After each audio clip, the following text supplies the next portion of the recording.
الحمدللہ وکفا والصلاة والسلام علی عبادہ الذین اصطفى وعلى آلہ وصحبہ ومن والا اما بعد فاعوذ باللہ السمیع العلیم من الشیطان الرجیم بسم اللہ الرحمن الرحیم قال اللہ عز وجل قال اهبطوا منها جميعا فإما يأتينكم مني هدى فمن تبع هدايا فلا خوف عليهم ولا هم يحزنون والذين كفروا وكذبوا بآياتنا أولئك أصحاب النار هم فيها خالدون۔ عقیدہ اور ایمان میں سے آج ہماری یہ 14ویں کلاس ہے، اور پچھلی 2-3 نشستوں سے ہم ایمان کے منافی جو امور ہیں ان کا تذکرہ پڑھ رہے تھے تفصیل سے، اور پچھلی ہماری 2-3 نشستیں جو ہیں وہ اللہ رب العزت کے ساتھ شرک کرنا، اس کی تفصیل کے اندر، اس کی تفہیم میں اور اس کے بیان میں جو ہے ہماری گزری ہیں۔ آج کی نشست میں انشاءاللہ ہم ایمان کے منافی جو امور ہیں ان میں سے الکفر باللہ، کفر کرنا جو ہے اس کو تفصیل سے انشاءاللہ بیان کریں گے۔ تو الکفر باللہ کے حوالے سے جو ہے وہ ہم کفر کے معنی بیان کریں گے، اس کے لغوی، اس کے اصطلاحی، اس کے شرعی معنی کیا ہیں اور کفر کی کیا اقسام ہیں۔ جہاں تک کفر کے انجام کا تعلق ہے تو وہ ہم جو شرک کا انجام پڑھ رہے ہیں بین ہی کفر کا بھی وہی انجام ہے، یعنی ہمیشہ کے لیے جہنم ہے، اس کے لیے آگ اس کا ٹھکانہ ہے جو اللہ رب العزت کے ساتھ کفر کرے گا، اللہ تعالیٰ کی آیات کے ساتھ کفر کرے گا، یا جملہ احکامات جو اللہ رب العزت نے اپنے بندوں کے لیے دے رکھے ہیں ان کے ساتھ جب وہ کفر کرے گا تو اس کا ٹھکانہ جو ہے وہ جہنم ہوگا۔ تو سب سے پہلے ہم کفر کے جو ہے وہ لغوی معنی وہ دیکھتے ہیں کہ لغت کے اندر کفر کے کیا معنی ہیں، یعنی بنیادی طور پر یہ کس معنی میں استعمال ہوا ہے، اور پھر وہ جو معروف معنی جس سے ہم واقف ہیں یا جس کی ہم پورے طریقے سے آج فہم حاصل کرنا چاہتے ہیں، پوری تفہیم چاہتے ہیں، تو وہ انشاءاللہ اس تک ہم انشاءاللہ پہنچیں گے۔ کفارہ جو فعل ہے اس کے بنیادی معنی یہ ہیں کسی چیز کو چھپانا یا ڈھانک کر رکھنا، کسی چیز کو چھپا دینا، یعنی موجم مقاییس اللغہ بڑی مشہور جو ہے وہ عربی لغت ہے، یعنی ڈکشنری ہے، اس کے اندر اس کے معنی بیان ہوئے ہیں وَهُوَ السَّتْرُ، یعنی الکفر السطر، یعنی ڈھانپ کر رکھنا، وَالتَّغْطِیَہ، چھپا کر اور ڈھانک کر رکھنا۔ رات کے لیے بھی یہ لفظ استعمال ہوا ہے، الکافر رات کی صفت ہے، اس لیے اس رات کو اللیل کو بھی کافر کہتے ہیں کیونکہ وہ لوگوں کو اپنے اندھیرے میں چھپا لیتی ہے۔ اسی طریقے سے تراب یا ارض جو زمین ہے اس کو بھی کافر، اس کی صفت بھی کافر بیان کی گئی ہے کیونکہ وہ اپنے اندر ہر چیز کو چھپا لیتی ہے، جیسے دانا، جیسے مردے، اس طریقے سے اور جو دوسری چیزیں ہیں نبات، وہ اپنے اندر زمین اپنے اندر چھپا لیتی ہے بہت ساری چیزوں کو، تو زمین کی بھی صفت کافر ہے۔ کسان کو بھی کافر کہتے ہیں، کسان کو، اور قرآن کے اندر بھی اس کے لیے یہ لفظ استعمال ہوا ہے، یعنی لغوی معنی میں، کیونکہ وہ دانے کو چھپاتا ہے، تو اس کی جو افضل التفضیل ہے، یعنی صرف کافر نہیں بلکہ کفار، یعنی اس کی سپرلیٹو ڈگری تفضیل کا صیغہ ہے، کیونکہ وہ بار بار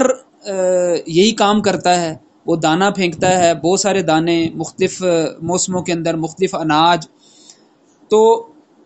اس لیے اس کے لیے لفظ استعمال ہوا ہے کفار، جیسا کہ سورہ حدید کی آیت ہے، ایسے ہی سورہ جو ہے فتح کی آیت کے اندر بھی یہ کلمہ اس کے لیے استعمال ہوا ہے کسان کے لیے۔ سورہ حدید کی آیت نمبر 20 میں ہے کمثل غیث، یعنی دنیا کی مثال ایسے ہے جیسے موسلا دھار بارش ہو، اعجب الکفار نباتہ، اور وہ کسان کو جو ہے وہ خوش کر دے۔ ظاہر بات ہے وہ کسان جب بارش برستی ہے تو وہ بارش کے برسنے سے خوش ہوتا ہے کہ اس کی کھیتی جو ہے وہ اس سے اس کے اندر وہ پودا بنے گی، وہ اس کا بیج جو ہے بار آور ہوگا اور پودا بن کے درخت بنے گا اور آخر کار جو ہے اس کی فصل تیار ہو جائے گی تو وہ خوش ہوتا ہے. تو اعجب الکفار نباتہ، جب کھیتی جو ہے وہ کفار کافر کو جو ہے یعنی کسان کو خوش کر دیتی ہے. تو یہ اس کے بنیادی معنی ہیں. ٹھیک ہے. امام راغب اصفہانی کی مشہور کتاب ہے المفردات فی غریب القرآن. اسی کے سے جو لسان العرب ایک بہت مشہور کتاب ہے، معجم ہے، لغت ہے عربی کی، اس کے اندر بھی الکفر کے معنی بیان کیے ہیں. نقیض الایمان، یعنی کفر وہ ہے جو ایمان کی ضد ہے، ایمان کی ضد ہے. نقیض، نقض کہتے ہیں اپوزٹ ہونا کسی چیز کا، ضد ہونا. ورجل کافر، یعنی کافر کس کو کہتے ہیں؟ جاحد لانعم اللہ، جو اللہ تعالیٰ کی نعمتوں کا انکار کر دے. اور یہ کلمہ بنا ہے الستر، یعنی چھپانے سے نکلا ہے. اور کہا جاتا ہے کہ لأنہ مغطى على قلبه، کیونکہ جو اللہ تعالیٰ کی نعمتوں سے انکار کر دیتا ہے گویا اس کے دل کے اوپر پردے پڑ چکے ہیں، اس نے اپنے دلوں پر پردہ ڈال دیا ہے. جیسا کہ آپ سورہ بقرہ کے پہلے 2 رکوعات کے اندر یہ پڑھتے ہیں کہ کفار جو ہے ان کی مثال اللہ تعالیٰ نے بیان فرمائی ہے کہ جیسے ان کے دلوں کے اوپر پردے پڑ چکے ہیں. تو کئی مقامات پر قرآن میں ان کی اللہ تعالیٰ نے کنڈیشن بیان کی ہے کہ وہ کہتے ہیں کہ قلوبنا غلف، کہ ہمارے دل جو ہے وہ بس بند ہیں، پردے میں ہیں. تو بہرحال تو یہ جو یہاں بیان کیا کہ اس کو کافر کیوں کہتے ہیں، کیونکہ وہ اپنے دل کی جو آنکھیں ہیں، جو بصیرت ہے، اس سے دیکھ نہیں پاتا ہے اللہ تعالیٰ کی نعمتوں کو، تو وہ اس لیے اس کو کافر کہا جاتا ہے. تو یہ یہاں تک بات تھی کفارہ یا کفر کے لغوی معنی کے. اصطلاح میں یا شرع میں کفر کے معنی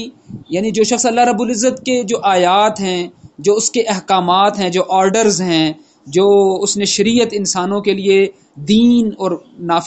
نازل کیا ہے، اس کو جب جھٹلا دیا جائے تو اس کو کافر کہتے ہیں. یعنی گویا وہ حق کو، جو چیز حق ہے اور جو اللہ رب العزت کی آیات ہیں ان کو چھپا رہا ہوتا ہے. یعنی کہ وہ اللہ تعالیٰ کی آیات اور حق ایسی چیز ہے کہ جب وہ سامنے آ جائے، سمجھ آ جائے تو اس کو مان لینا چاہیے، لیکن اس کو اگر نہیں مانتا ہے گویا وہ اس چیز سے روگردانی کر رہا ہے، اپنی آنکھیں بند کر رہا ہے، چھپا رہا ہے، اس لیے اس کو کافر کہتے ہیں. شریعت میں مطلقاً جب کافر کا لفظ استعمال ہوتا ہے تو اس سے مراد وہ شخص ہے، یہ جان لینا چاہیے کہ جو ضروریات دین یعنی المعلوم من الدین بالضرورہ. معلوم من الدین بالضرورہ کیا چیز ہے؟ یعنی جو ہم عالم اور غیر عالم، ایک عام سو کالڈ مسلمان اور ایک عالم، سب کے لیے جو برابر ہو. یعنی مثال کے طور پر نماز مسلمان کے اوپر فرض ہوتی ہے،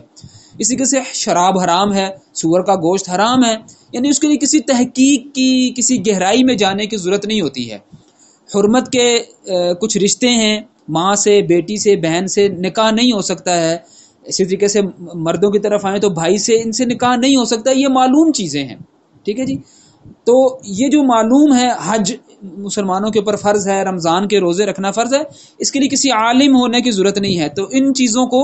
جو بالکل عام فہم ہے، بسیط آسان چیزیں ہیں، اس کو کہتے ہیں معلوم من الدین بالضرورہ. یعنی ارکان اسلام بھی اس میں شامل ہیں اور کچھ اور چیزیں بھی اس کے اندر جو چھوٹی چھوٹی ہیں وہ شامل ہیں. تو اگر کوئی اس کا انکار کر دے،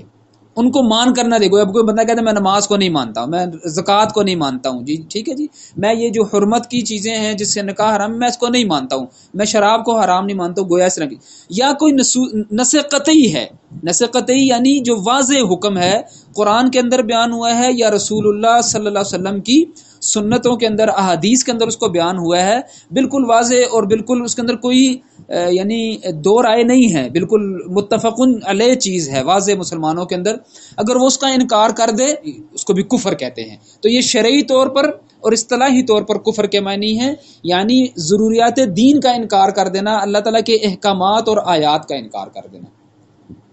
تو یہاں تک تھی کفر کے معنی. اب ہم کفر کی اقسام کی طرف آتے ہیں. ہم نے آپ لوگوں کو یاد ہوگا جب ہم نے ایمان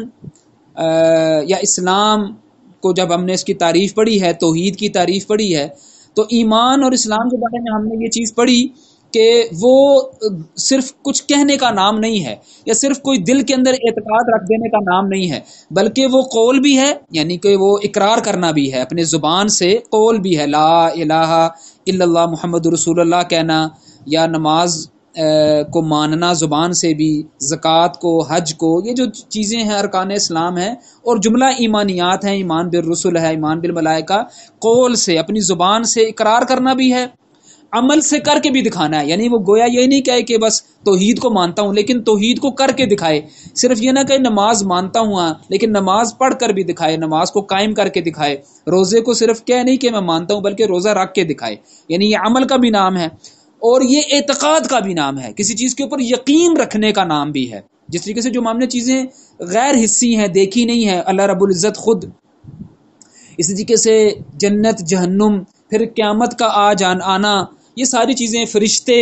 ٹھیک ہے جی، جو چیزیں غیر مرئی ہیں، جو ہم محسوس نہیں کر سکتے ہیں، جو مخلوقات اللہ نے بیان کی ہیں، یا جو باتیں بھی اللہ تعالیٰ نے بیان کی ہیں اس سے پہلی اقوام کی، وہ مان لینا، اعتقاد رکھنا. تو ایمان جس طریقے سے 3 چیزوں کا نام ہے، قول، عمل اور اعتقاد، اسی طریقے سے کفر بھی ان 3 طریقوں سے، 3 جوانب سے ہوتا ہے. یعنی اگر اعتقاداً جو چیز رکھنی چاہیے بندے کو، مسلمان کو، اہل ایمان کو، اگر وہ اس کے اوپر عقیدہ نہیں رکھتا ہے، اعتقاد نہیں رکھتا ہے اللہ رب العزت کے ایک ہونے پر، اللہ رب العزت کے استواء علی العرش ہونے پر، کہ وہ عرش پر مستوی ہے، اس کی صفات کے اوپر اعتقاد نہیں رکھتا، رسول اللہ صلی اللہ علیہ وسلم کے آخری نبی ہونے کے پر اعتقاد نہیں رکھتا، جنت اور جہنم پیدا ہو چکے ہیں اس کے اوپر اعتقاد نہیں رکھتا، تو یہ کفر اعتقادی ہے. کفر عملی یہ ہے کہ اپنے عمل سے کوئی کفر کرے. اپنے عمل سے کفر کرنا کیا ہے کہ وہ اپنے عمل سے قبر کو سجدہ کر دے، بت کو سجدہ کر دے، مثال کے طور پر، اللہ بچا کے رکھے، یا اسی طریقے سے اور کوئی شرکیہ اعمال، کفریہ عمل کر دے اپنے عمل سے،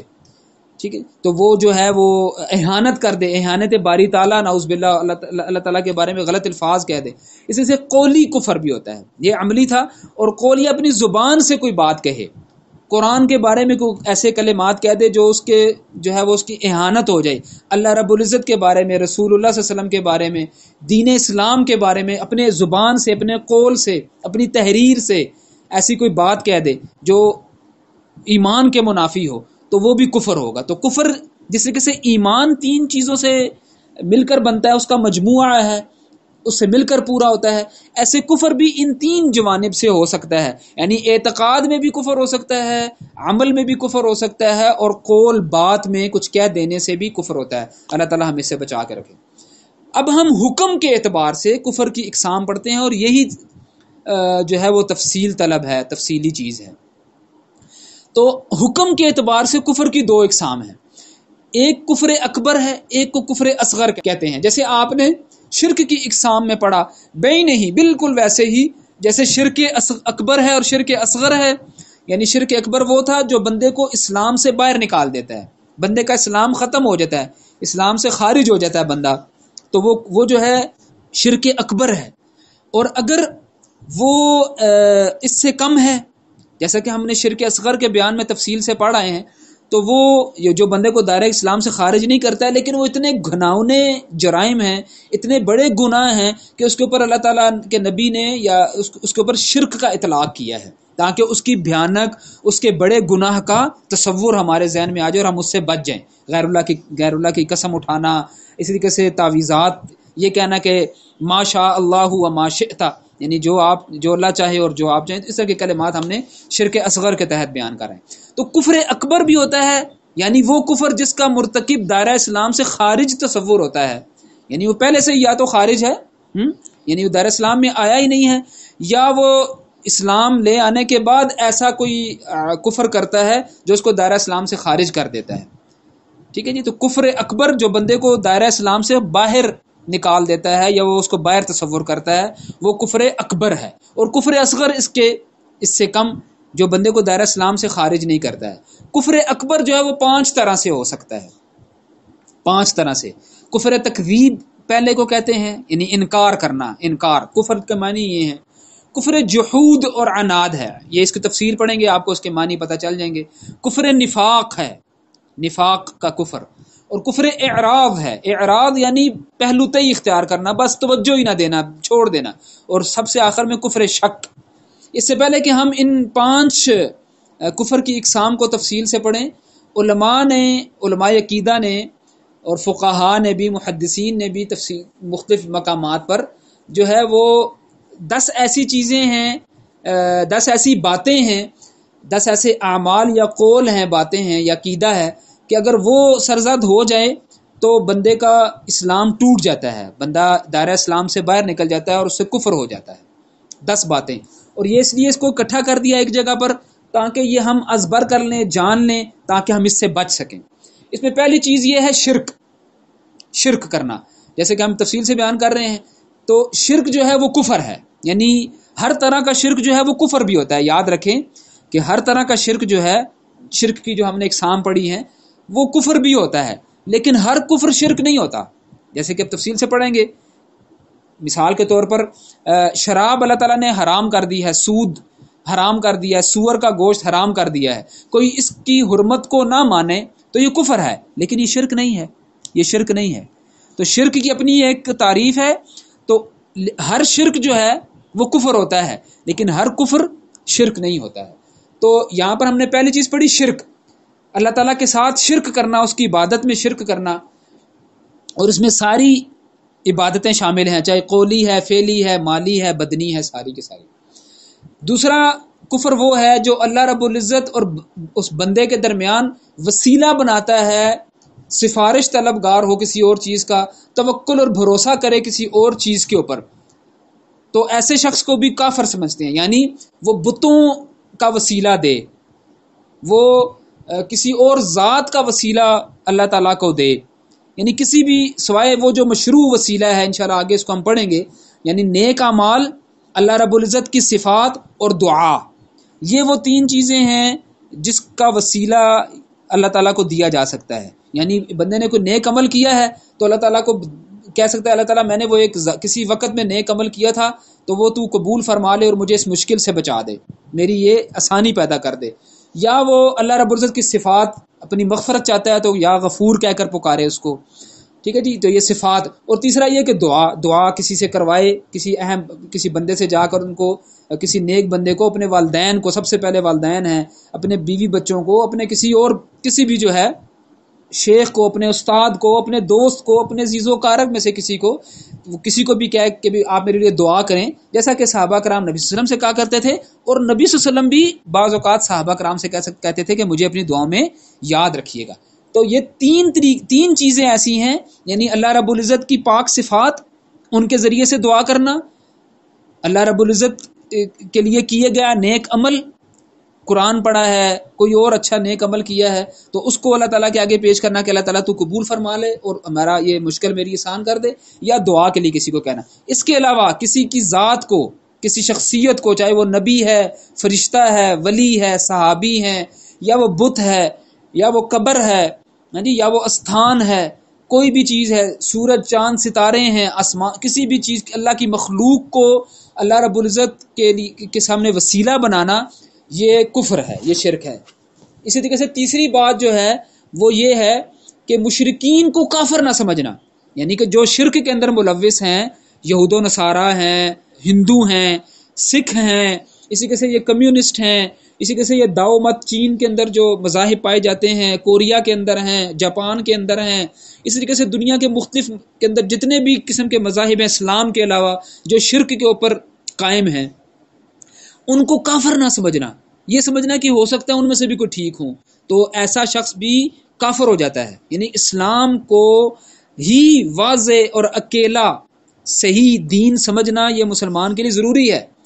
یہ ضروری ہے، ٹھیک ہے۔ یہ اللہ تعالیٰ نے قرآن کے اندر 20 مقامات پر اس کو بیان کر دیا ہے، ٹھیک ہے جی۔ هو الذی ارسل رسولہ بالہدی ودین الحق لیظہرہ علی الدین کلہ، ٹھیک ہے جی۔ اور دوسری جگہ فرمایا وَمَن یبتغی غیر الاسلام دینا فلن یقبل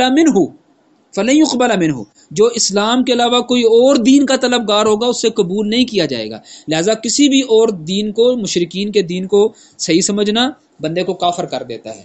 یہ عقیدہ رکھے کہ کوئی اور ہدایت، کوئی اور قانون جو رسول اللہ صلی اللہ علیہ وسلم کی لائی ہوئی شریعت سے بہتر ہے، افضل ہے یا اس کے برابر ہے، ٹھیک ہے جی، اور طاغوت کے فیصلے کو ترجیح دے، ایسا شخص بھی کافر ہو جاتا ہے۔ ہم نے کچھ چیزوں کو شرک کے اندر بھی پڑھ رہے ہیں، لیکن یہاں کچھ چیزیں ریوائز ہو رہی ہیں۔ اسی طریقے سے جو شخص دین اسلام میں سے کسی ایک حکم سے بغض اور عداوت رکھے، چاہے اس کے اوپر عمل بھی کرتا ہو، لیکن اگر اس نے اس چیز کے ساتھ رکن اسلام ہے، نماز ہے، زکوٰۃ ہے، روزہ ہے، حج ہے، کلمہ ہے، شاعر اسلام میں سے کعبۃ اللہ ہے، بیت اللہ، ہاں جی، مسجد نبوی ہے، اور اسی طریقے سے مسجد اقصی ہے، کوئی اور بھی چیز، دعا ایک شاعر اسلام میں سے ہے، عرش ہے، کرسی ہے، افضل ہے، ان میں سے کسی چیز کی تحقیر کرے، ان کے ساتھ بغض رکھے، ٹھیک ہے جی، تو وہ بھی بندہ کافر ہو جاتا ہے۔ اچھا، اسی طریقے سے شریعت محمدی میں سے کسی ایک بھی حکم کے مذاق اڑائے، اور صرف یہ ثواب اور عقاب تک محدود نہیں ہے، جیسا کہ منافقین کرتے تھے، نبی صلی اللہ علیہ وسلم کا نعوذ باللہ مذاق اڑاتے تھے،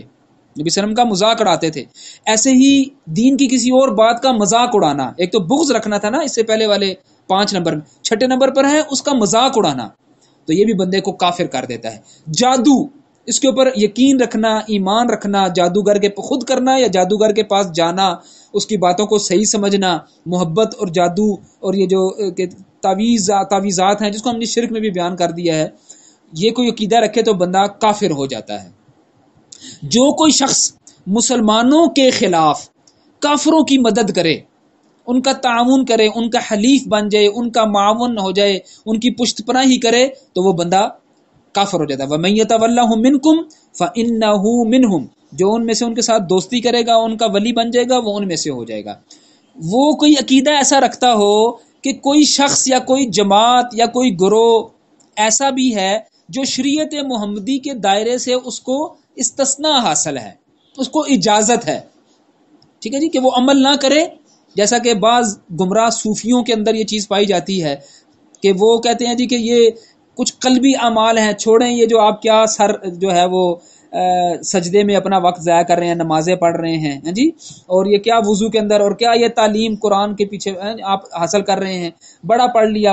بڑے سجدے کر لیے، اس طریقے سے ان کا ایک تو ٹھٹھا اور مذاق بھی اڑاتے ہیں، اور کہتے ہیں کہ نہیں ہماری نماز اور طرح کی ہے، یہ عام لوگوں کی نماز ہے، ہماری قلبی نماز ہے، ہاں جی، کبھی وہ جا کے ادھر بیٹھے ہوتے ہیں ایشیا میں اندر بر صغیر میں، اور کہتے ہیں جی ہم نے مدینے میں نماز پڑھائے ہیں اور خانہ کعبہ میں، اس طرح کی خرافات آپ کئی صوفیوں کی کتابوں کے اندر پائیں گے۔ تو یہ سمجھنا کہ کوئی فرد یا کوئی جماعت یا کوئی گروہ شریعت محمدی کے دائرے سے اس کو استثناء حاصل ہے، اجازت ہے، تو ایسا شخص کر خود سمجھنے والا اپنے بارے میں بھی وہ بھی کافر ہے، یا کوئی اور اس کے بارے میں تصور کرے تو وہ بھی کفر ہے۔ اور آخر میں یہ ہے کہ دین جو اللہ رب العزت کا دین ہے، دین اسلام، اس سے مکمل طور پر اعراض کر دینا، آپ کفر اعراض میں بھی اس کو تفصیل سے پڑھیں گے، نہ اس کا علم حاصل کرے، نہ اس کے اوپر عمل کرنے کی اس کے اندر کوئی یعنی کوئی خواہش ہو، بالکل بھی اس کے اندر ایسی کوئی چیز نہ ہو، تو وہ بندہ بھی دائرہ اسلام سے نکل جاتا ہے، کافر ہوتا ہے۔ تو یہ 10 چیزیں ہیں جس کو مختصراً اکٹھا کر دیا ہے علماء نے، یہ کئی کچھ باتیں شرک کے بیان میں آپ پڑھ رہے ہیں اور کچھ آگے بھی بیان ہو جائیں گی کفر کے بیان میں۔ اب ہم کفر اکبر کی جو ہم نے 5 اس کے جوانب پڑھے ہیں اس کو اب تفصیل سے دیکھتے ہیں۔ کفر تکذیب یا انکار کر دینے کے مطلب کیا ہے؟ تکذیب، کذبا، جو ہم نے خطبے میں بھی آیت پڑھی ہے، والذین کفروا وکذبوا بآیاتنا، جس نے انکار کر دیا اور جھٹلا دیا، یعنی دل اور زبان دونوں سے انکار کر دینا، نہ دل تصدیق کر رہا ہے نہ زبان مان رہی ہے۔ زبان اس چیز کو مانتی ہے کہ لا الہ الا اللہ محمد رسول اللہ، یا نماز قائم کرنا اللہ تعالیٰ کا حکم ہے، یا زکوٰۃ یا روزہ یا حج، یا اسی طریقے سے ایمان بالرسل، ایمان فرشتوں پر ایمان، قیامت پر، جنت جہنم پر ایمان، کتابوں پر ایمان، یہ بھی کوئی چیز ہے نہ، دونوں زبان اور دل دونوں سے انکار کر دینا۔ سورہ نمل کی آیات ہم نے پیش کی ہیں، وَيَوْمَ نَحْشُرُ مِنْ كُلِّ أُمَّةٍ فَوْجًا، ہم ہر امت میں سے گروہ اکٹھے کریں گے قیامت کے دن، مِمَّن يُكَذِّبُ بِآیاتنا فَهُمْ يُوزَعُونَ، جنہوں نے ہماری آیتوں کو جھٹلایا ہوگا وہ سب پیش کیے جائیں گے، حتی اذا جاؤوا قال اکذبتم بآیاتی، جب وہ لائے جائیں گے اور ان سے کہا جائے گا تم نے ہماری آیتوں کو جھٹلایا تھا، وَلَمْ تُحِيطُوا بِهَا عِلْمًا اَمَّاذَا كُنْتُمْ تَعْمَلُونَ، جبکہ تمہارے علم نے اس کو پہچانا ہی نہیں تھا، تمہارا علم نے ان کو جانا ہی نہیں تھا، تم نے کوشش ہی نہیں کرتی اور جھٹلا دیا تھا، انکار کر دیا تھا، تمہارے دل نے، تمہاری زبان نے، تو اس کے اوپر تم نے عمل کر کے نہیں دکھایا، تو آج تم جہنم کے عذاب کے اندر جاؤ گے۔ ایسے ہی دیکھیں آپ، ہم نے کچھ اس کو مزید سمجھنے کے لیے اور مزید اس کو تقسیم کر دیا ہے کہ ایسا انکار جو اللہ تعالیٰ کی آیات کے ساتھ کیا جائے، جیسے سورہ بقرہ کی آیت ہے والذین کفروا وکذبوا بآیاتنا اولئک اصحاب النار هم فیہا خالدون. اسی سے ملتی جلتی آیات سورہ اعراف میں بھی ہیں، ہم نے اس کے آیات نمبر لکھ دیے ہیں. سورہ مومنون کی آیات بھی ہیں. سورہ نبا جو آخری پارے کی صورت ہے اس کی آیات بھی اس کے اوپر دلالت کرتی ہیں، جو اللہ تعالیٰ کی آیات کے انکار کے اوپر بندے کو کافر ٹھہرانا بتاتی ہیں. آخرت کے دن کا انکار، اللہ تعالیٰ سے جو ملاقات ہونی ہے قیامت کے دن، جو اللہ تعالیٰ کے آگے اکٹھا ہونا ہے ساری انسانیت نے، اس کا انکار کر دینا. جیسے سورہ روم کی ہم نے آیت پیش کی ہے وَأَمَّا الَّذِينَ كَفَرُوا وَكَذَّبُوا بِآيَاتِنَا وَلِقَاءِ الْآخِرَةِ فَأُولَئِكَ فِي الْعَذَابِ مُحْضَرُونَ. آخرت کی ملاقات کا انکار کر دے تو وہ بھی اللہ کے عذاب میں حاضر کیے جائیں گے. اس طرح کی ملتی جلتی آیت سورہ الانعام کی بھی ہے، سورہ مومنون کی بھی ہے، سورہ الحاقہ کی بھی ہے اور سورہ مدثر کی بھی ہیں. ہم نے آیات کے نمبر لکھ دیے ہیں. تیسرے نمبر پر اللہ تعالیٰ کی جانب سے آئی ہوئی حق بات کا انکار کر دینا، تکذیب کر دینا. جیسے سورہ عنکبوت کی آیت ہم نے نقل کی ہے وَمَنْ أَظْلَمُ مِمَّنِ افْتَرَى عَلَى اللَّهِ كَذِبًا أَوْ كَذَّبَ بِالْحَقِّ لَمَّا جَاءَ أَلَيْسَ فِي جَهَنَّمَ مَثْوًى لِلْكَافِرِينَ. اس سے بڑا ظالم کون ہوگا جو اللہ رب العزت کے اوپر جھوٹ باندھے اور حق آ جانے کے بعد اس کی تکذیب کر دے، اس کا انکار کر دے. کیا کافروں کا جہنم کے علاوہ بھی کوئی ٹھکانہ ہے؟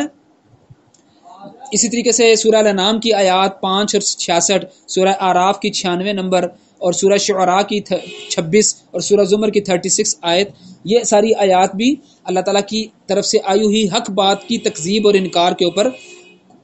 دلالت کرتی ہیں کہ وہ کفر ہیں. چوتھے نمبر پر اللہ تعالیٰ کی نعمتوں کا انکار، تکذیب کر دینا. جیسے ہم نے 2 آیات نقل کی ہیں. جیسے سورہ مزمل کی آیت ہے، اللہ تعالیٰ بیان فرماتے ہیں وَذَرْنِي وَالْمُكَذِّبِينَ أُولِي النَّعْمَةِ وَمَهِّلْهُمْ قَلِيلًا. مجھے اور اس جھٹلانے والے کو چھوڑ دو جو میری نعمتوں کی تکذیب کرتا ہے، انکار کرتا ہے، اور اس کو تھوڑی مہلت دے دو، اس کو تھوڑی مہلت دے دو. ایسے ہی اللہ تعالیٰ سورہ رحمان کے اندر یہ بار بار آیت آتی ہے، غالباً 13 مرتبہ آیت ہے فَبِأَيِّ آلَاءِ رَبِّكُمَا تُكَذِّبَانِ. تو تم اللہ رب العزت کی کون سی نعمتوں کو جھٹلاؤ گے؟ تو اللہ تعالیٰ کی نعمتوں کی تکذیب، اس کا انکار کر دینا، یہ بھی کفر کی طرف لے جانا. قرآن مجید کی تکذیب کر دینا فَذَرْنِي وَمَن يُكَذِّبُ بِهَذَا الْحَدِيثِ،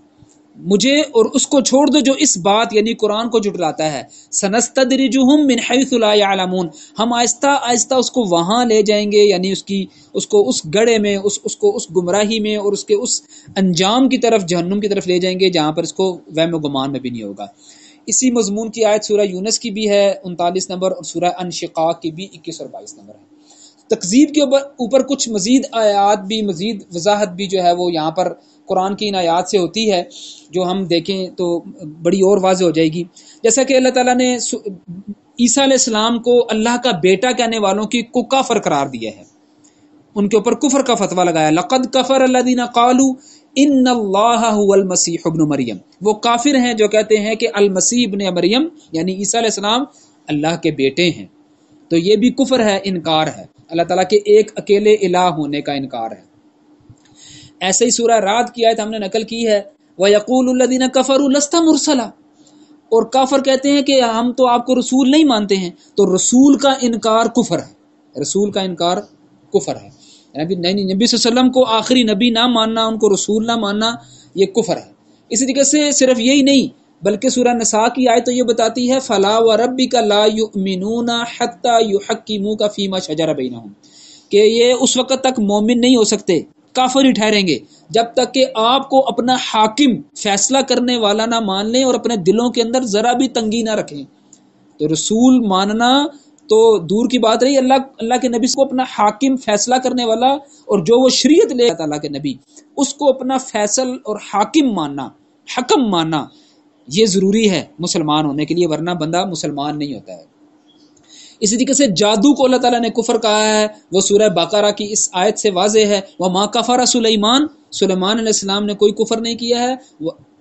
وَلَكِنَّ الشَّيَاطِينَ كَفَرُوا يُعَلِّمُونَ النَّاسَ السِّحْرَ، بلکہ ان شیطانوں نے کفر کیا جو لوگوں کو جادو سکھاتے تھے. تو جادو ٹونا جو ہے وہ کفر ہے، جس کو ہم پہلے ہی بیان کر رہے ہیں، یہ سورہ بقرہ کی آیت سے واضح ہے. اور اللہ کے مقابلے میں، اللہ والوں کے مقابلے میں طاغوت کے حمایتی ہو کر ان کے مقابلے میں لڑنا، ان کے ساتھ قتال کرنا، یہ بھی کفر ہے۔ فرمایا والذین کفروا یقاتلون فی سبیل الطاغوت، وہ جو طاغوت کے راستے میں لڑتے ہیں وہ کافر ہیں۔ اور اسی طریقے سے ایمان لے آنے کے بعد، اسلام قبول کر لینے کے بعد دوبارہ کفر کی طرف لوٹ جانا، یہ بھی بندے کو، یہ بھی کفر اکبر ہے اور کفر انکار ہے، جیسا کہ سورہ بقرہ کی آیت ہے وَمَن يَرْتَدَّ مِنْكُمْ عَنْ دِينِهِ فَيَمُتْ وَهُوَ کافر، تم میں سے جو اپنے دین سے پلٹ جائے، پھر جائے، مرتد ہو جائے اور اسی پر اس کی موت ہو جائے، فَهُوَ کافر، تو وہ کافر ہے، اس کے سارے اعمال ضائع ہو جائیں گے۔ تو یہ تھی پہلی کفر تکذیب اور انکار کے بارے میں جو قرآن کے اندر مختلف مقامات پر، یہ کچھ کی ہم نے آپ کے سامنے بطور نمونہ رکھ دیا ہے۔ دوسرا کفر اکبر کے اندر ہے کفر جحود۔ جحدہ کے معنی ہوتے ہیں کہ بندے کے دل نے ایک بات کو تسلیم کر لیا ہو کہ بات ہے ٹھیک ہے، لیکن وہ اس کا اعتراف نہیں کر رہا، زبان سے اقرار نہیں کر رہا، بلکہ زبان سے اس کا انکار کر رہا ہے، اس کا دل تصدیق کر رہا ہے کہ واقعی یہ قرآن سچا ہے، واقعی دین اسلام صحیح ہے، واقعی یہ نبی صلی اللہ علیہ وسلم اللہ کے نبی ہیں، یہ جو شریعت لے کر آئے ہیں یہ ٹھیک ہے، قرآن سچی باتیں کرتا ہے، لیکن اس کے دل، یعنی کہ وہ اس کے سارے جو شواہد ہیں، اس کے جو دلائل ہیں، وہ سارے تو بندے کو کہتے ہیں کہ ہاں یار یہ باتیں سچی ہیں، لیکن وہ اس کے اوپر اس کو مان کر نہیں دیتا، تصدیق نہیں کرتا، زبان سے اقرار نہیں کرتا بلکہ انکار کر دیتا ہے، یہ کفر جحود ہے، عناد ہے، یعنی کہ جان لینے کے باوجود نہ ماننا۔ تو یہ کفر کی ایک قسم ہے، ٹھیک ہے، سارے کافر ایسے نہیں ہوتے ہیں، یہ تفصیل آپ کے جاننے کی بہت فائدہ مند ہے کہ سارے کافر ایسے نہیں ہوتے ہیں، اور یہ بھی جان لینا ہمارے لیے ضروری ہے کہ کفر صرف ایک طرح سے نہیں ہوتا ہے کہ ہم کہیں گے جہاں جب تک اس طریقے سے کفر نہ کریں تو ہم تو مسلمان ہی رہیں گے، جو مرضی کرتے پھریں، ایسا نہیں ہے۔ انکر شیئا مع علمہ بہ، جو کسی چیز کو جان کر، علم حاصل کرنے کے بعد اس کا انکار کر دے تو وہ کفر ہے، جیسے کہ سورہ نحل کی ہم نے آیت نقل کی ہے یعرفون نعمت اللہ ثم ینکرونها، اللہ تعالیٰ کی ان ساری نعمتوں کو، قرآن، نبی صلی اللہ علیہ وسلم، دین اسلام، یہ ساری اللہ کی نعمتیں ہیں، ان کو جان لینے کے باوجود اس کا انکار کر دیتے ہیں، وَأَكْثَرُهُمُ الْكَافِرُونَ۔ ایسے سورہ نمل کی آیت بھی ہم نے نقل کی ہے وَجَحَدُوا بِهَا وَاسْتَيْقَنَتْهَا أَنفُسُهُمْ ظُلْمًا وَعُلُوًّا فَانظُرْ كَيْفَ كَانَ عَاقِبَةُ الْمُفْسِدِينَ، انہوں نے عناد کیا، انکار کر دیا، ہاں جی، اور اپنے جانوں کے اوپر انہوں نے ظلم کیا، ان کو مان کر نہیں دیا۔ تو یہ سورہ نمل کی آیت اور سورہ نحل کی آیت جو ہے وہ یہ ہم نے بطور نمونہ پیش کر دی ہے۔ تیسری چیز کفر نفاق ہے، یہ وہ کفر ہے جس کو اس کی مخصوص صفات کی وجہ سے اللہ رب العزت نے قرآن کے بالکل شروع کے اندر 3 طرح کے گروہوں کا ذکر کیا ہے۔ الحمدللہ ہمارا عام مسلمان بھی جانتا ہے کہ اللہ تعالیٰ نے وہاں پر کافر اصلی کا اور مسلمان کا، ایمان والوں کی صفات بیان کر دی، اور تیسری نفاق کے اوپر، اور نفاق کے اوپر اللہ تعالیٰ نے پورا ایک رکوع بیان کر دیا اور لمبا رکوع بیان کر دیا، ان کی صفات بیان کر دی۔ تو 3 گروہوں کا تذکرہ کرتے ہوئے ان کو مستقل طور پر بیان کیا ہے، جبکہ منافق اصل میں ہوتے کافر ہی ہیں، لیکن اللہ تعالیٰ نے اس بات کو سمجھانے کے لیے، کیونکہ یہ بڑے ہی غیر محسوس انداز میں بندہ کر بیٹھتا ہے، یعنی بندہ سمجھ یہ رہا ہوتا ہے کہ بڑا ٹھیک کر رہا ہے، بڑی اچھی اس نے اسٹریٹجی اپنائی ہے، بڑی اچھی اس نے پالیسی اپنائی ہے، حالات یہ چاہ رہے تھے کہ یوں کیا جائے، لیکن اصل میں وہ کفر کر رہا ہوتا ہے۔ فی قلوبہم مرض، اللہ تعالیٰ نے اس کو دل کی بیماری کہا ہے، اور یہ کفر اکبر ہے، جیسے کہ سورہ نساء میں فرمایا اس کا انجام بتاتے ہوئے ان المنافقین فی الدرک الاسفل من النار، منافقین جو ہے جہنم کے سب سے نچلے درجے میں ہوں گے۔ یعنی آپ دیکھیں کہ کفر کی بھی انتہائیں ہوتے ہیں نا، لیولز ہوتے ہیں، جیسے ایمان کے لیولز ہوتے ہیں، درجے ہوتے ہیں، ایسے کفر کے بھی درجے ہیں، اس میں سے نفاق جو ہے وہ سب سے نچلا درجے والے، منافقین سب سے نچلے درجے میں، تاکہ ان کو زیادہ سے زیادہ عذاب ہو، اللہ تعالیٰ ہمیں اس سے بچا کر رکھے۔ تو جس نفاق کو کفر کہا گیا ہے اس سے مراد نفاق اعتقادی ہے، جو کہ حدیث کے اندر جو منافق کی نشانیاں آئی ہیں وہ نفاق عملی ہیں۔ تو یہاں سے پتہ چلا کہ نفاق کی بھی 2 اقسام ہیں، یعنی نفاق اعتقادی جو کفر اکبر ہے، یعنی جو نفاق جس کو ابھی ہم پڑھ رہے ہیں، جو جہنم سے نچلے درجے کی جس کو وعید سنائی گئی ہے، جبکہ نفاق عملی جو ہے وہ کچھ صفات ہیں، جیسے جھوٹ بولنا، وعدہ خلافی کرنا، خیانت کرتا، جیسے جھگڑتے ہوئے گالی دینا، جیسے حدیث کے اندر آیا، صحیحین کی حدیث ہے، ٹھیک، تو وہ نفاق عملی ہے، وہ یعنی وہ صفات بھی بری ہیں، ان سے بچنا چاہیے، منافق ایسی صفات کے حامل ہوتے ہیں، مسلمان نہیں ہوتے ہیں تو، لیکن وہ بندے کو فی الحال دائرہ اسلام سے خارج نہیں کرتے، لیکن اگر وہ ان کے اوپر قائم رہے گا، جیسے شرک اصغر کے بارے میں آپ کو بتایا تھا کہ اگر وہ ان کے اوپر قائم رہے گا، بار بار کرتا رہے گا، وہ بندے کو شرک اکبر کی طرف لے جائے گا، شرک اصغر۔ تو ایسے ہی نفاق عملی کے اوپر بندہ قائم رہے گا، کرتا رہے گا بار بار، تو وہ نفاق اعتقادی کی طرف لے جائے گا جو کہ کفر ہے۔ تو قرآن میں کفر نفاق کی پہچان کے لیے مختلف صفات بیان کی گئی ہیں، جس سے ایک مسلم کو ضرور پرہیز کرنا چاہیے۔ اور ایک بات جان لیجئے، اس کو ہم پھر بھی دہرائیں گے آخر میں بھی، کہ جتنی باتیں بھی ہم یہ پڑھ رہے ہیں نا، کفر کے معنی، کفر کی اقسام، ایسے اس سے پہلے شرک کے معنی، شرک کی اقسام، اور اس سے آگے ہم نفاق بھی پڑھیں گے، بلکہ یہاں ذکر ہو گیا اس کا، یہ ساری کی ساری اس لیے نہیں پڑھ رہے ہیں کہ ہم یہ پڑھ لیں اور جان لیں اور اس کے بعد دوسرے کو سامنے بٹھا دیں، ہاں جی بھائی جان آ جائیں، اب آپ کا ہم نے پوسٹ مارٹم کرنا ہے، کسی کو کافر ٹھہرانا ہے، کسی کو مشرک ٹھہرانا ہے، کسی کو منافق ٹھہرانا ہے۔ یہ اس لیے نہیں پڑھ رہے ہیں، یہ اس لیے پڑھ رہے ہیں کہ یہ ہمارے لیے آئینہ ہو، یہ ہمارے لیے آئینہ ہو کہ ہم کل اس کے اوپر اپنے آپ کو پرکھیں کہ ہم سے تو کوئی ایسا کفر تو نہیں ہو رہا، ہم سے کوئی ایسی منافقت تو نہیں ہو رہی۔ تو یہ صفات اللہ تعالیٰ نے بیان فرمائی ہیں، جس میں بغض ہے، بخل ہے، جھوٹ بولنا ہے، ریاکاری ہے، غرور ہے، عبادات میں سستی دکھانا ہے، فتنہ پیدا کرنے ہیں، جہاد سے پیچھے رہ جانا ہے، موت کا خوف رکھنا ہے، کفار سے دوستیاں اور تعلقات کرنا ہے، اچھی بات کہنے سے رک جانا اور بری باتوں سے دوسری بری باتیں لوگوں کے اندر پھیلانا ہے۔ تو یہ نفاق کی وہ نشانیاں ہیں جو بندے کو کفر یا نفاق ہیں، جو اس طرف بندے کو لے جاتے ہیں۔ کفر اکبر کی چوتھی قسم کفر اعراض، اس کو ہم نے نواقض اسلام میں بھی تھوڑا سا دیکھ آئے تھے، اس کو جب اب یہاں تفصیل سے دیکھتے ہیں۔ کفر اعراض یہ ہے، یعنی منہ پھیر، اعرض یعرض کا مطلب ہے منہ پھیر لینا، یعنی توجہ نہ دینا نا، اعراض کرنا۔ یہ پازیٹیو میننگ میں بھی ہے، اللہ تعالیٰ نے کئی مقامات پر نبی صلی اللہ علیہ وسلم کو حکم دیا ہے، فاصدع بما تؤمر واعرض عن المشرکین، جو آپ کو حکم ہوتا ہے بس آپ وہ کرتے جائیے اور مشرکین سے بس پہلو تئی کیجیے، اعراض کیجیے، ان کی طرف توجہ نہ دیں۔ واعرضوا عمن ذکرنا، اور اس سے اعراض کیجیے جو ہمارے ذکر کی طرف توجہ نہیں دیتا۔ تو یہ پازیٹیو میننگ میں بھی آتا ہے، لیکن یہاں اعراض نیگیٹو میننگ میں ہے، یعنی اللہ رب العزت کی آئی ہوئی ہدایات، اللہ تعالیٰ کی طرف سے آیا ہوا کلام اللہ، اس کی طرف سے آئے ہوئے رسول جو طریقہ لے کر آئے ہیں، سنتیں لے کر آئے ہیں اور شریعت لے کر آئے ہیں، اس کی طرف توجہ ہی نہ دینا، یعنی حق کو معلوم کرنے کی سرے سے کوشش ہی نہیں کرنا، مختلف بہانے بنانا، جی میں ان پڑھ ہوں، میں جاہل ہوں، یعنی افاق و انفس کی نشانیاں ہیں، ہر وقت اس کا جسم اس کے ساتھ ہے، جو خود ایک بہت بڑی نشانیاں ہیں، آسمان ایک بہت بڑی نشانی ہے، زمین کے اوپر یعنی ہر چیز جو اللہ تعالیٰ نے کائنات کے اندر پیدا کی ہے وہ نشانی ہے ہدایت کے لیے نشانیاں ہیں وہ، تو وہ اس کی طرف توجہ ہی نہ دینا، بس وہ جیسے دنیا کی زندگی ہے اور میلے ٹھیلے اور بس اس کی دیکھنا کہ کتنی بس پیاری چیز ہے اور اس سے لطف اندوز ہو جانا، بس اسی حد تک ہے، پہچاننا نہیں کہ اس کو پیدا کس نے کیا ہے، یہ کس مقصد کے لیے ہے، میرے آنے کا مقصد کیا ہے، بس انما هذه الحیات الدنیا لعب ولہو وزینۃ وتفاخر بینکم وتکاثر فی الاموال والاولاد، بس یہیں پر دنیا کی زندگی کے اندر کھیلنا، کھیل تماشا اور ایک دوسرے سے بڑھ چڑھ کر مال اور متاع کی خواہش، اور بس یہ چیزیں ہیں، ایسا نہیں۔ تو اللہ تعالیٰ کی نازل کی ہوئی تعلیمات، ہدایت، نہ اس کی تصدیق کرنا نہ انکار کرنا، بس بالکل ہی اس کو لا تعلقی کا اظہار، بالکل ہی نا غور و فکر ہی نہ کرنا، اعراض کرنا۔ تو کلی طور پر اللہ تعالیٰ کے احکامات،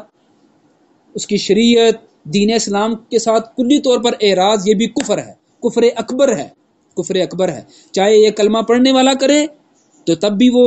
اللہ تعالیٰ کی نگاہ میں کافر ہو جائے گا، یا کوئی غیر مسلم ہے پہلے سے ہی کافر ہے اور وہ اسلام کی طرف توجہ نہیں کرتا، اللہ تعالیٰ کو پہچانے کی کوشش نہیں کرتا، اپنی زندگی میں دنیا میں آنے کا مقصد نہیں پہچانتا ہے، تو کفر اعراض کا مرتکب ہوتا ہے۔ تو کفر ایک طرح کے نہیں ہوتا ہے، جان لیجیے۔ اللہ تعالیٰ نے مختلف اشکال کو بیان کیا ہے قرآن کے اندر،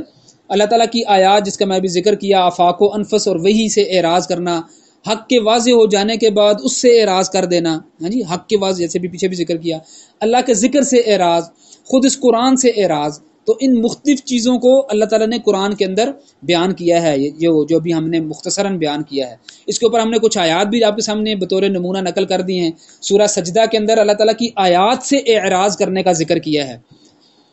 ومن اظلم ممن ذکر بآیات ربہ ثم اعرض عنہا. ٹھیک ہے جی. اسی طریقے سے سورہ کہف کی آیات بھی اللہ تعالیٰ کی آیات سے اعراض کرنے کے اوپر بالکل اسی طرح جیسے سورہ سجدہ کی آیت ہیں. اچھا سورہ طٰہٰ کی آیات بہت سخت ہیں. فرمایا ومن اعرض عن ذکری فإن له معیشۃ ضنکا. جو ہماری نصیحت سے اعراض کرے گا،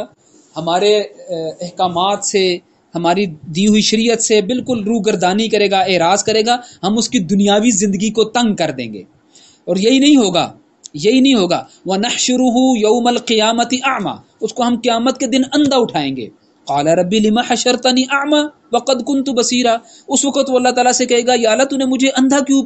اٹھایا، میں تو دیکھنے والا تھا، میں تو دیکھ سکتا تھا. اللہ تعالیٰ بیان فرمائے گا كَذَلِكَ أَتَتْكَ آيَاتُنَا فَنَسِيتَهَا. ہماری آیات یعنی آفاق کی بھی اور یہ قرآنی آیات بھی یہ تیرے پاس آئی تھی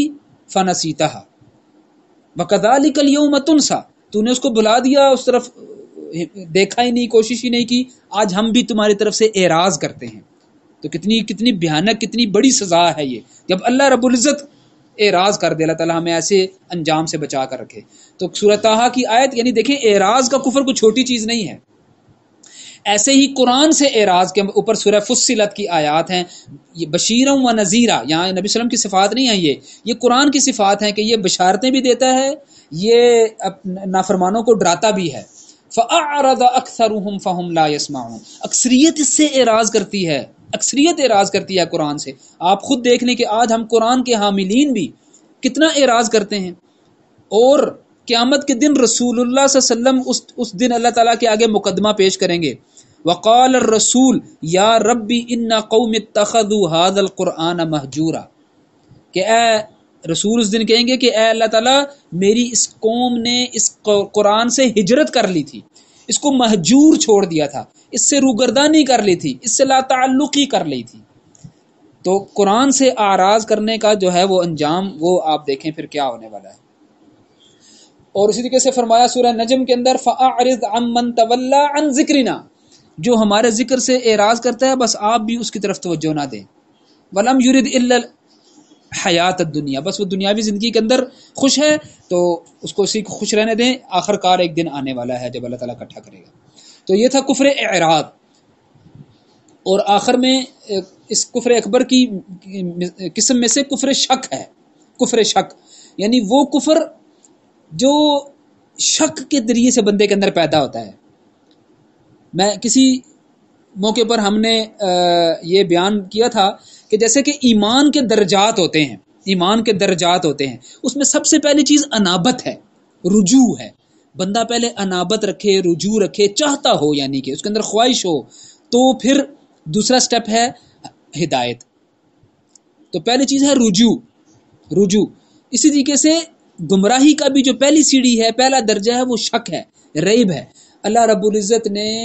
اسی وجہ سے قرآن کو جو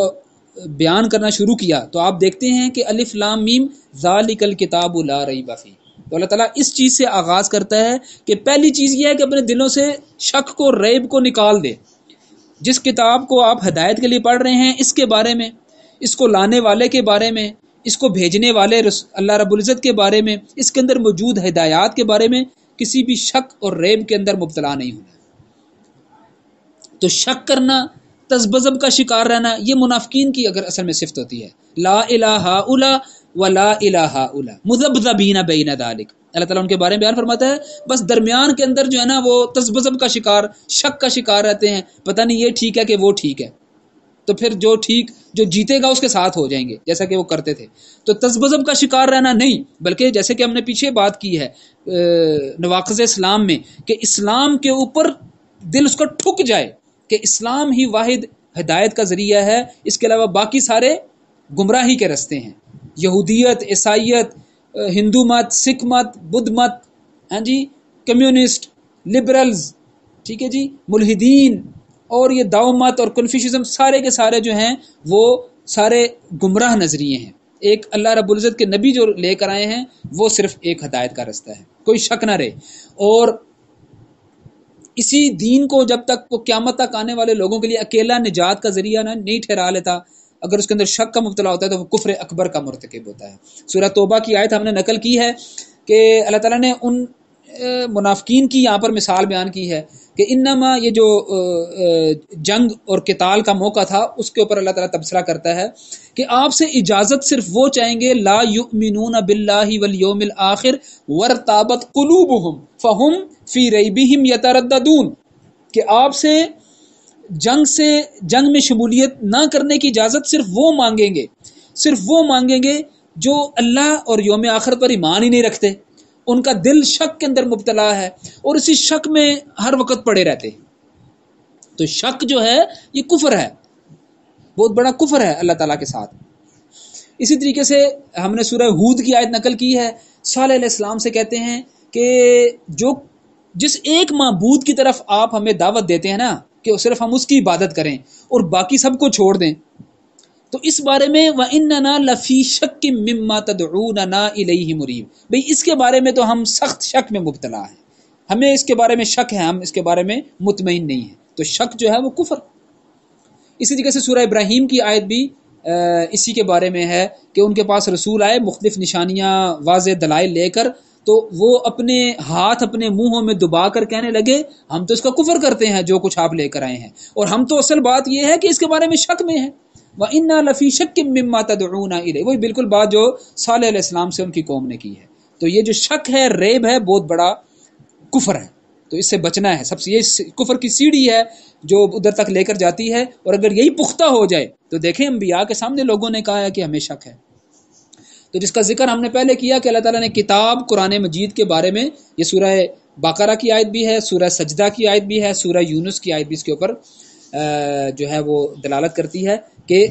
کتاب کے بارے میں، قرآن کے بارے میں، اس شریعت کے بارے میں، اس کے اندر موجود ہدایات کے بارے میں، اس کو لانے والے رسول اللہ صلی اللہ علیہ وسلم کے اور اس کو بھیجنے والے اللہ کے بارے میں کسی بھی شخص سے اپنے دل کو، اپنے ذہن کو پاک کرنا۔ اب اس چیز کا لازمی تقاضا ہے کہ جیسے میں نے پچھلے ذکر کر دیا ہے، وہ یہاں پر پھر اس کو اعادہ کر دیا ہے کہ جتنے بھی دھرم ہیں، جتنے بھی مذاہب ہیں، جتنے بھی منہج ہیں، جتنے بھی طریقے ہیں، وہ سارے گمراہی کا رستہ ہیں۔ تو یہاں تک بیان تھا کفر اکبر کا، اور آخر میں ہم کفر اصغر کو بیان کرتے ہیں کہ یہ وہ جو چھوٹا کفر ہے، یعنی ہر کفر جو ہے بندے کو دائرہ اسلام سے خارج نہیں کرتا ہے، بلکہ کفر کا اطلاق شریعت کے اندر بعض ایسی چیزوں کے اوپر بھی ہوا ہے جو ناشکری کے معنی میں یا جو بڑے گناہوں کے اندر جو ہے وہ شمار کیے جاتے ہیں، لیکن وہ بہت زیادہ بھیانک ہیں، تو اس کے اوپر کفر کا اطلاق کیا ہے۔ اس کا مرتکب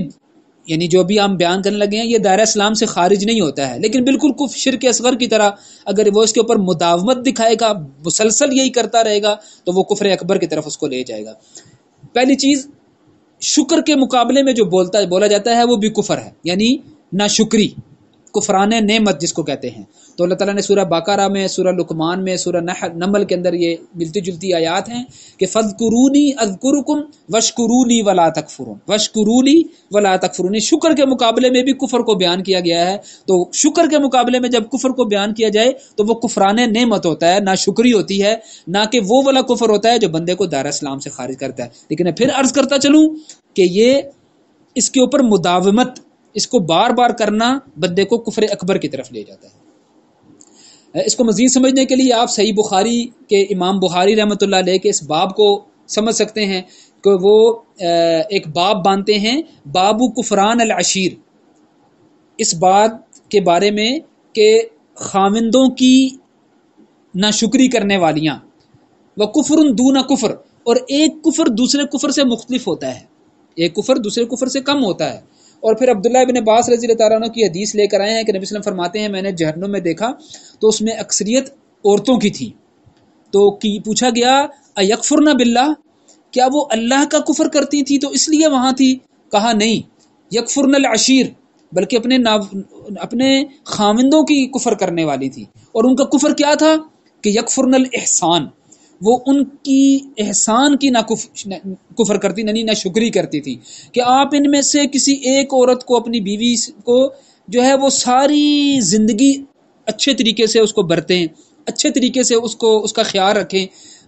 ثم رأت منک شیئا، اگر ایک کوئی چیز آپ کے اندر بری دیکھ لیں، کوئی ایک دفعہ کوئی مصیبت، کوئی ایک دفعہ کوئی پرابلم دیکھ لیں تو کہنے لگ پڑتی ہے ما رأیت منک خیرا قط، میں نے تو آپ سے کبھی کوئی خیر کی چیز دیکھی نہیں ہے۔ تو اس طریقے سے ناشکری کرتی ہیں اپنے خاوندوں کی. لیکن یہ ناشکری جو ہے وہ کفر نہیں ہے جو بندے کو دائرہ اسلام سے خارج کرتا ہے. لیکن اگر یہی ناشکری اس کے اوپر مداومت کرتی رہے، ہمیشہ ہی وہ یہ کہتی رہے اور اسی کے اوپر رہے، تو بندے کو کفر اکبر کی طرف بھی لے جائے. ایسے ہی ایک صحابی ابو ذر رضی اللہ تعالیٰ عنہ ہیں، انہوں نے اپنے غلام کو گالی یعنی برے الفاظ سے پکارا اور اس کو اپنی ماں کی عار دلائی. تو نبی صلی اللہ علیہ وسلم نے اس کے اوپر جو ہے فرمایا کہ انک امرؤ فیک جاہلیہ، کہ اے ابو ذر آپ وہ بندے ہیں کہ آپ کے اندر ابھی جاہلیت تھوڑی باقی ہے. تو امام بخاری اس حدیث کو ایک باب کے تحت لے کر آتے ہیں اور فرماتے ہیں کہ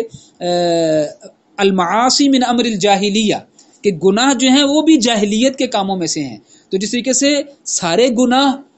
کفر نہیں ہوتے ہیں، ایسے جاہلیت کے سارے کام بھی کفر نہیں تھے. جاہلیت کے سارے کام بھی کفر نہیں تھے، اس کے کفر بھی تھا، شرک بھی تھا. تو جیسے کہ وہ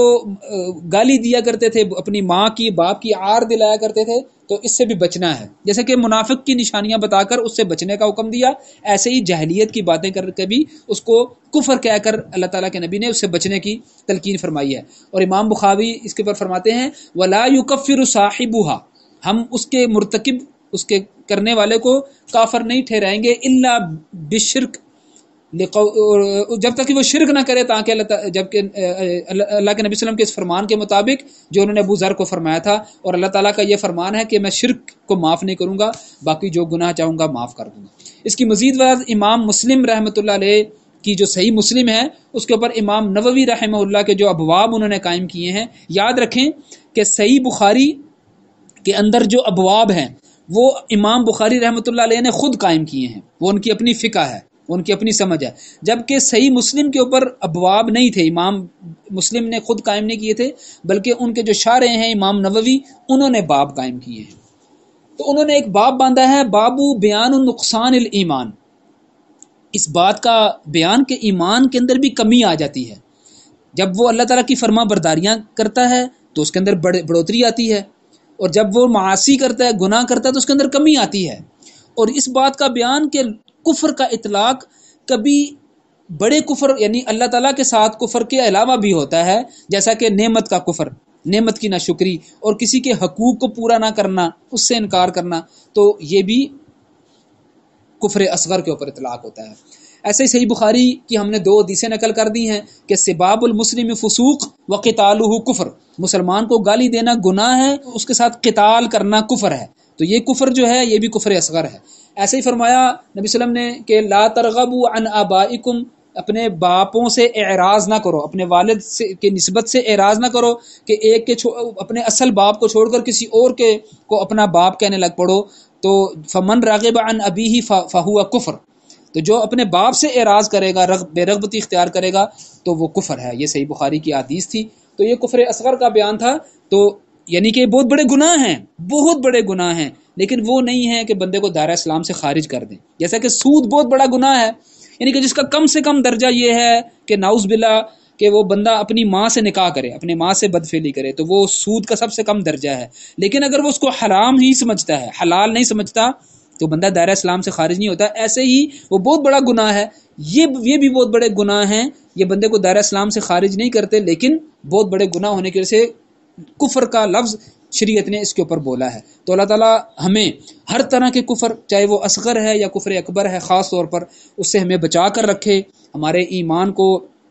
اپنی جو ہے وہ زیر نگرانی رکھے ہر وقت. ہم اس کی رحمت کی، اس کی ہدایت کے، اس کی نگہبانی کے بہت زیادہ محتاج ہیں، ہم کمزور ہیں. تو اس لیے ہر وقت، اور وہ یہ تعلق کیسے مضبوط ہوگا جب ہر وقت ہم اللہ سے پوچھیں گے،